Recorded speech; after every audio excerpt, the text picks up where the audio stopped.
Hi, this is Conrad Zimmerman of FistShark Marketing, reminding you that you can help support our weird show with a small monthly contribution through Patreon. For just a few dollars, you can help make sure absolutely nothing untoward happens to this adorable kitten I'm holding. Just visit patreon.com/FistShark or click the big Patreon button at fistshark.com for more details. And thanks for listening.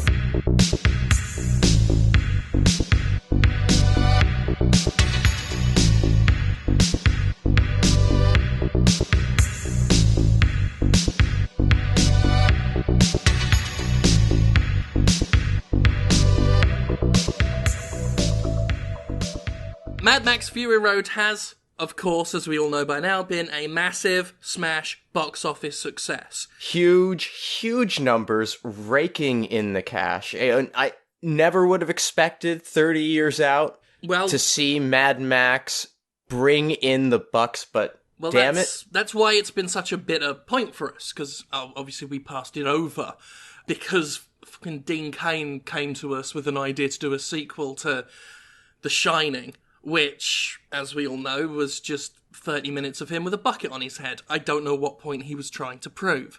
But we backed the wrong horse, is what I'm saying. We did. Okay, we missed a trick. You know, loads of other people are raking in the cash now thanks to Mad Max Fury Road. But I have some fantastic news. What's that? Hollywood has decided, due to the huge, overwhelming success of Mad Max Fury Road, they're gonna remake it for 2016, and we are on that ticket to market it.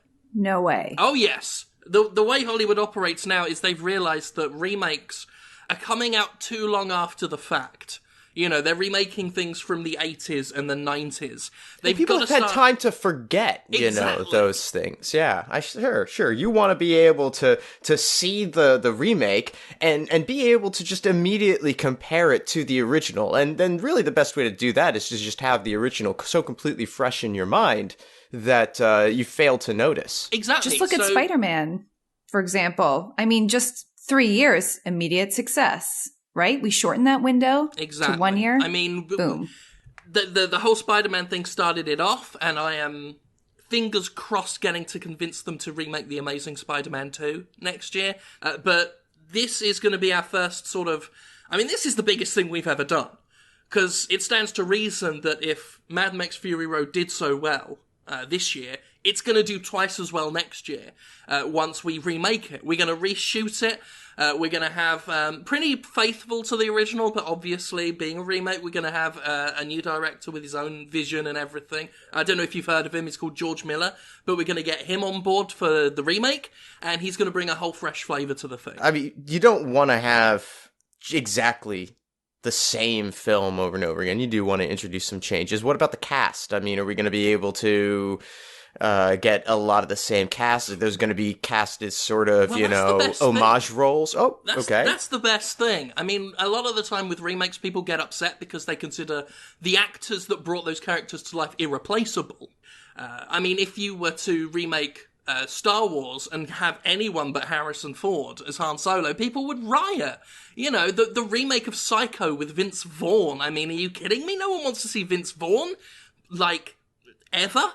So, really, the best thing about this is we're going to be shooting at the tail end of this year. Tom Hardy's practically going to be the same age. He's going to be a few months older. We can sell that as the same thing. So Tom Hardy is going to return to the role of Mad Max. We've pretty much got all the actors on board. Splendid, Nux, Immortan Joe, like they're all coming back. All of the actors are all on board. They're all really excited about it. They can't wait to breathe new life into Mad Max Fury Road. Tell me we got the Doof Warrior. You fucking kidding? It was the first guy we signed. Oh, okay, all right. I'm psyched. I'm pumped. And I'm really, really excited for this. Charlize is excited, I imagine? Wait. We don't have Charlize Theron on board for this? Charlize Theron was okay in Mad Max Fury Road, but where we get our test audiences from, we have our own focus group. We source them predominantly from sort of highly recommended Reddit users and Wikipedia editors, and they felt that she may have been the weakest part of the film, and we're thinking we may recast that area of the film, which did prove controversial, and we really would like Mad Max Fury Road 2016 to not really have any weak spots at all. I think we can all agree that Charlize Theron was the weakest element of Mad Max Fury Road. Certainly, I think we can all agree the most controversial aspect of the film was Charlize Theron's performance. I mean, it just wasn't believable, you know. Right. She was driving a truck and shooting. Very competently at that. She had lines, had most of the dialogue, had short hair. These are things that our focus audiences don't want to see in a film, thanks. So we have taken the character of Furiosa, which did have potential, and we've altered it a little bit. Made a few changes. So, I mean, are these, like, big character changes, or... You could say that. Really?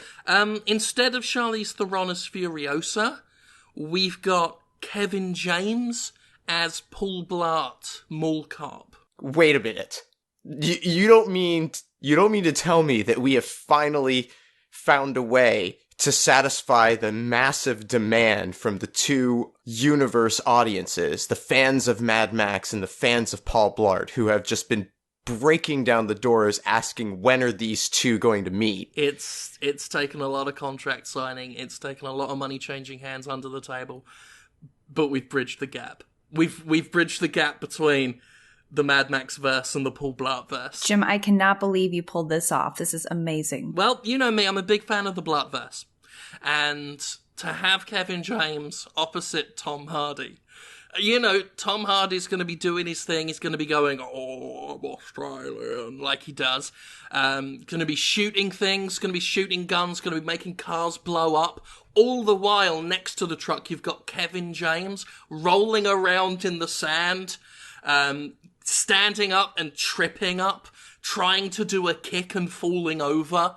At one point, he's going to pick up Max's iconic sawn-off double-barreled shotgun and shoot it, and the force is going to make him fall over. Oh, and because of his size, you know, I'd imagine that he's going to, you know, have a little difficulty getting up after that. Oh, God, yeah, because he's a fat cunt. It's going to be so funny watching him fall over in the sand, the fat cunt. Well, you know, I think that this is a fantastic opportunity to put some much-needed comic relief into Mad Max Fury Road, which, because, I mean, don't get me wrong, fantastic film. It's doing very, very well at the box office, which, as you know, I think we can all agree is the most important measure of a film. Mm-hmm.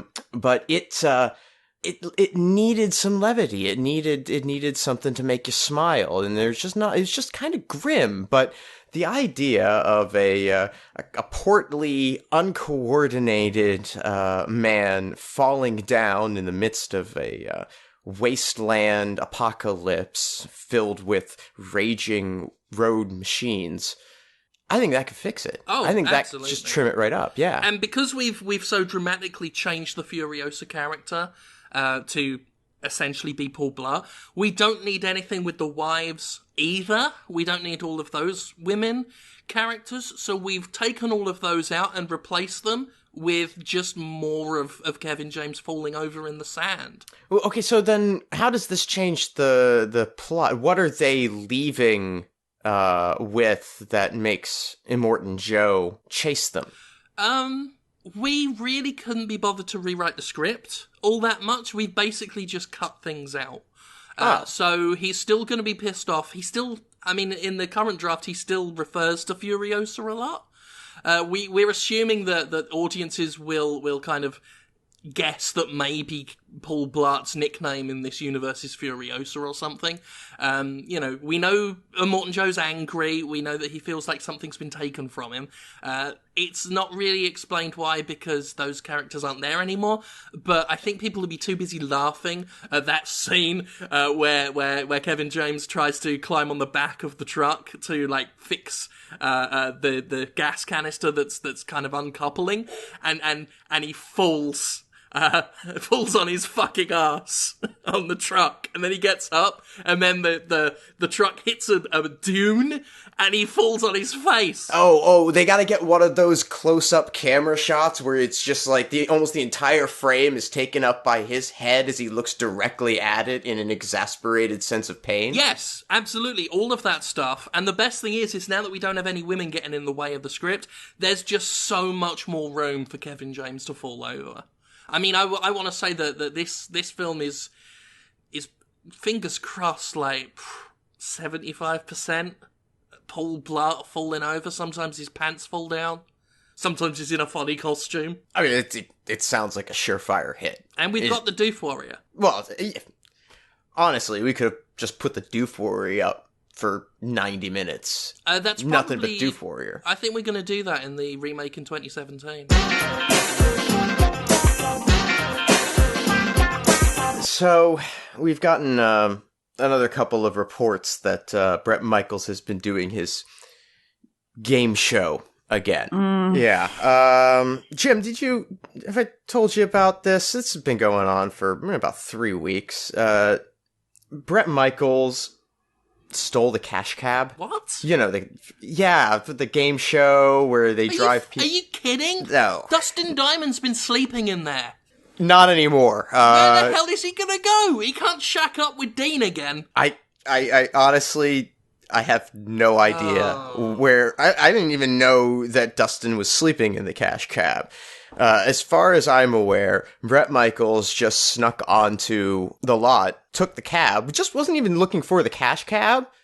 But lo and behold, all those cabs look the same. He just happened to get into the cash cab. Right. So he figured he's going to take the opportunity, and he's just started picking up passengers and treating it like they're playing cash cab. He's just doing cash cab. He's doing cash cab. Well, I mean, he's not driving. Have this. I know. He's not driving. Well, no, he's not driving. That's the good news. Bret's not driving, because we all know how bad that can be.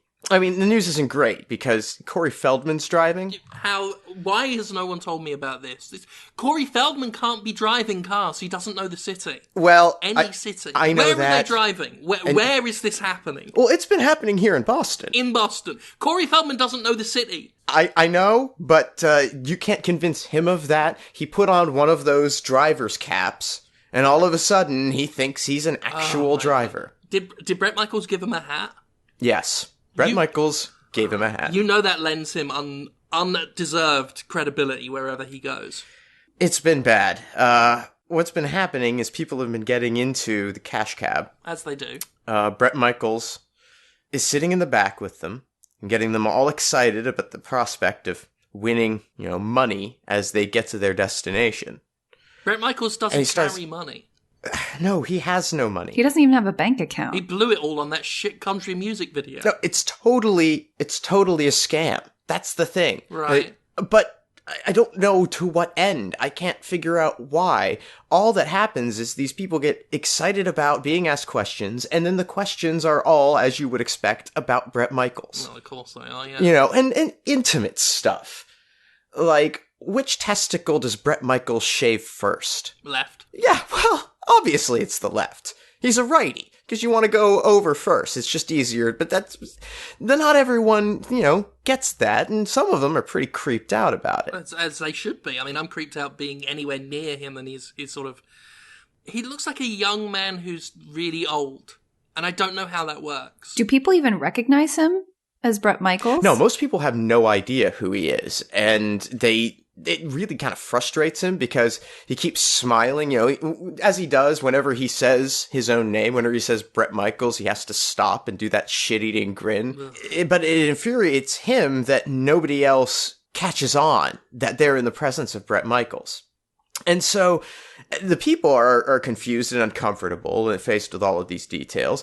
And, the premise of Cash Cab being that on the way to the destination, they get the opportunity to answer questions and earn money. Mm-hmm. But as you pointed out, Corey does not know the city. He doesn't know the city, Conrad. So what winds up happening is that he just ends up in the woods somewhere because that's Corey's general MO.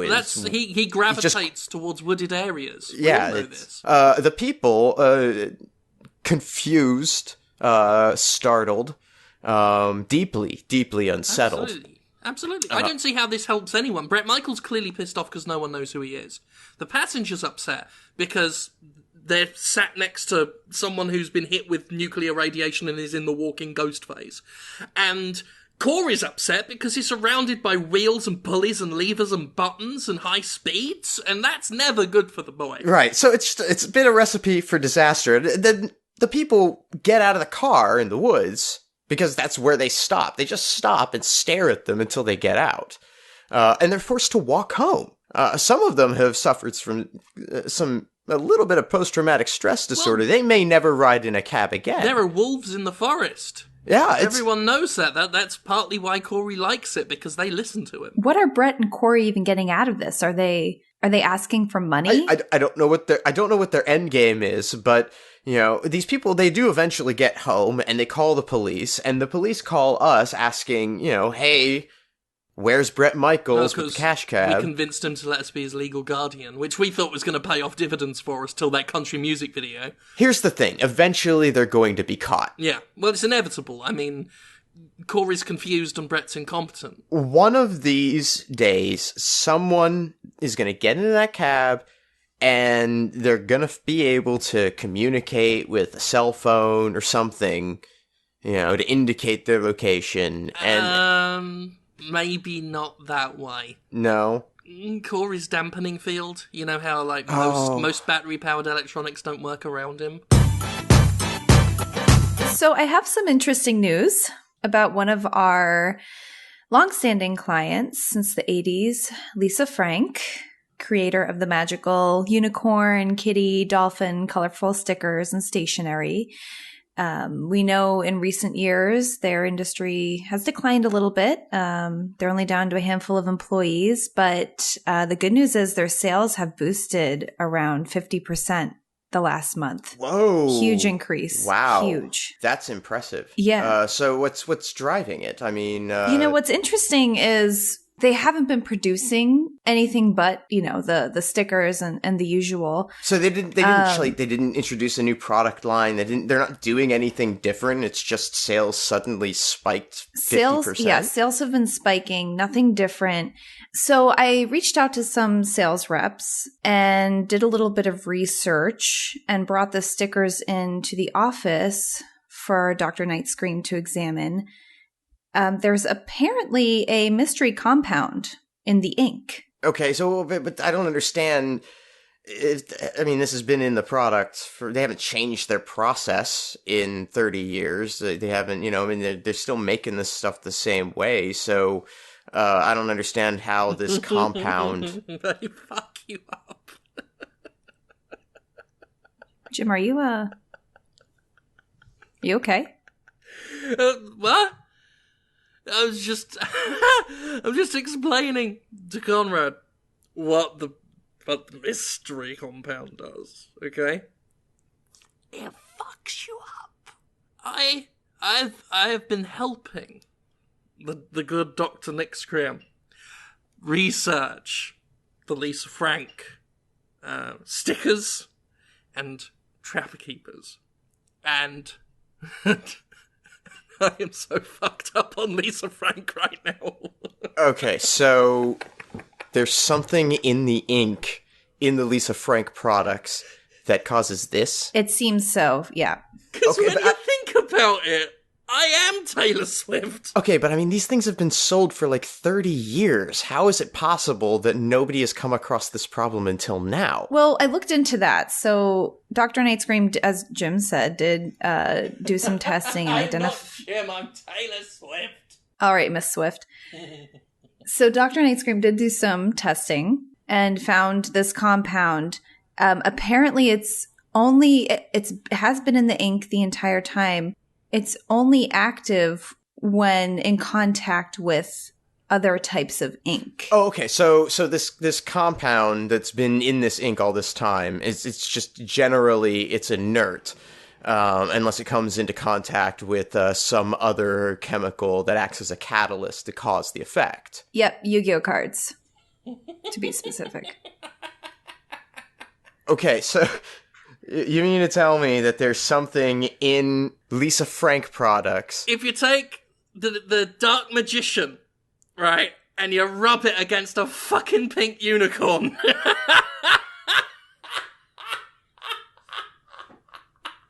Oh my god. I love being Taylor Swift. Oh god, I am so beautiful and such a talent. Yeah, we have to remind Dr. Night Scream to not test on Jim during business hours. You can't tell, because the hate is gonna hate. And I'm gonna shake. I wrote that. Oh, I'm gonna shake something. Oh dear. Shake a penis when you're masturbating. I mean, sales are sales, that's good. I'll be back in a minute. I'm gonna go fuck Craig. Craig! Does the come here.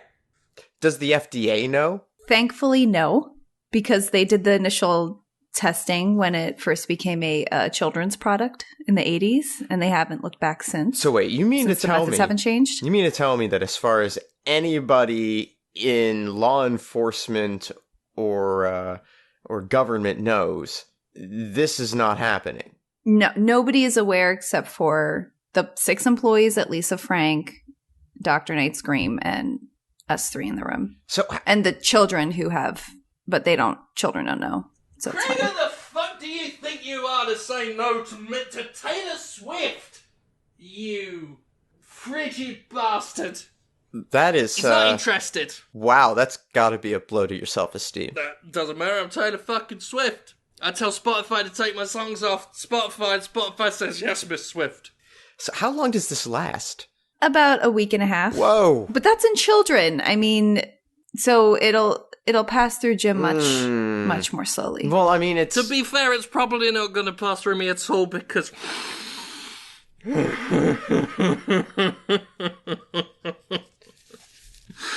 Oh, we're really gonna have to take those away from him. I mean, there's no use at this point. This one's a pony. Great. I'm having visions. Oh, you will in a minute, right? I'm gonna get this silver dragon. I'm gonna rub it on this fucking sea lion, right? No. You do it big enough, you can fill the whole room with fucking clouds. Hold on. Jim, you get that away from Conrad. Conrad! Do not say no to Miss Swift, the queen of pop. Get that down your fucking cup. Oh, God. Oh, wow. I'll be back in a minute. I'm gonna go fuck Craig. Oh, wow. Yeah, okay. This is not good.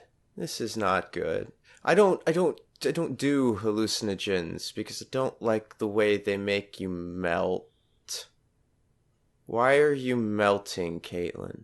Wow, you're looking like a saggy basset hound. Why do you look like a basset hound? And why are there spiders coming out of your mouth? Guys! Oh god. Guys, Craig's turned into a tree with a cat's mouth that's big. Craig's a tree? With a cat's mouth that's big and roaring. He tried to eat my award-winning head. Okay, alright. Let's just stay calm. We're just really high and none of it is real. Except for probably that thing. I don't even know what that thing is, but it's like hairy and it's got 12 legs. What thing, man? I can't see nothing. No, it's... Apart from all Conrad, it's me. The tree cats. Oh god, it said my name. Oh, that! Oh, that's fantastic. It's Taylor Swift. Hello, Taylor. Oh, wow, I'm such a big fan of your work, Taylor. This is the best thing that's ever happened. I am honoured. We represent Miley Cyrus, but she's a dick. You should come sign up with us, Taylor Swift. But put the wings away. You don't need that many wings. Or that many knives. Oh, what a day! Oh, what a lovely day! FistShark Marketing is Jim Sterling, Conrad Zimmerman, and Caitlin Cook. Theme music by Ben Rama. Additional music by Alizar Chan. Our editor is Nick Malone. Get more episodes and learn how to help support the show at FistShark.com. Follow us on Twitter at FistShark for more of our exploits. Complaints can be forwarded via email to fistsharkmarketing@aol.com. And remember, there's a sucker born every minute. We think that number could be better. Goodbye. I mean, to be fair, I imagine that's what I would be like on LSD.